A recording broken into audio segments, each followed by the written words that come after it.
اس ضمن میں قرآن مجید نے اور حدیث نے اور حضور کی سنت و سیرت نے ایک بڑا عجیب ایک اعتدال والی روش ہمیں سکھائی ہے۔ سوال کی مذمت ہے، مت مانگو کسی سے کچھ، جو کچھ مانگنا اللہ سے مانگو، مانگو اللہ سے، انسانوں سے مت مانگو۔ مانگنے والا اپنی عزت نفس جو ہے ہتھیلی پر رکھ کر پیش کرتا ہے جس سے مانگ رہا ہے، مجھے دیجئے کچھ۔ عزت نفس تو یہاں رکھی ہے نا، گئی۔ تم اپنی عزت نفس کا دھیلا نہ کراؤ، جو مانگنا ہے۔ حضور نے فرمایا کہ اگر جوتے باندھنے کا فیتا جو ہے وہ تمہیں چاہیے، اللہ سے مانگو۔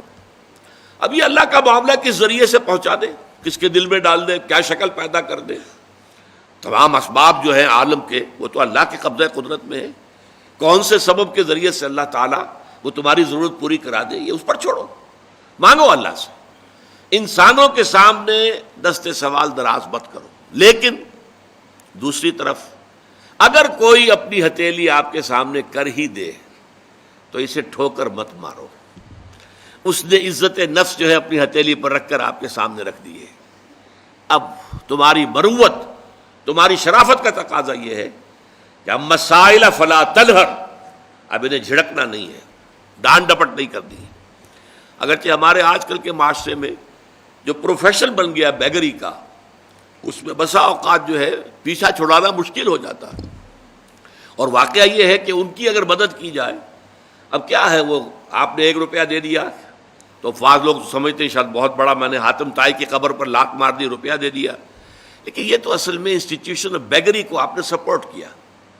لیکن یہاں بھی آپ معذرت کریں، کچھ بھی کریں، کسی طریقے سے آپ اگر نہیں دینا چاہتے ہیں نہ دیں، ٹھیک ہے، لیکن ڈانٹنے کا آپ کو حق نہیں ہے، جھڑکنے کا آپ کو حق نہیں۔ اما السائل فلا تنہر، بلکہ یہ بھی آیا ایک حدیث میں کہ تم دو، کچھ نہ کچھ دو، سائل کا ہاتھ خالی نہ لوٹاؤ۔ یہاں تک ایک حدیث میں الفاظ ہیں سائل کو ضرور دو، خواہ وہ گھوڑے پر سوار ہو کر تمہارے پاس آیا ہو۔ گھوڑے پر سوار ہو کر آنے والا جو ہے وہ تو صاحب عزت، صاحب حیثیت انسان ہوتا تھا نا۔ گھوڑا تو عرب میں ہر ایک کے پاس نہیں ہوتا تھا۔ اونٹ تو کہہ سکتے ہیں آپ کے بہت عام تھا، بھیڑیں بکریاں عام تھیں، گھوڑا جو ہے وہ تو کسی صاحب ثروت انسان کے پاس ہی ہوتا تھا، صاحب حیثیت۔ تو گھوڑے پر سوار ہو کر آ رہا ہے، لیکن تمہیں کیا معلوم اندرونی طور پر اس کی کیا کیفیت ہے، کیا اس کے اوپر بپتا پڑ گئی ہے، کون سے صورتحال سے وہ اچانک دوچار ہو گیا ہے۔ لہذا دے سکتے ہو تو دو، لیکن یہ کہ نہیں دے سکتے تو معذرت، قول معروف یہ کہو اور نرم انداز میں ان سے معذرت کرو۔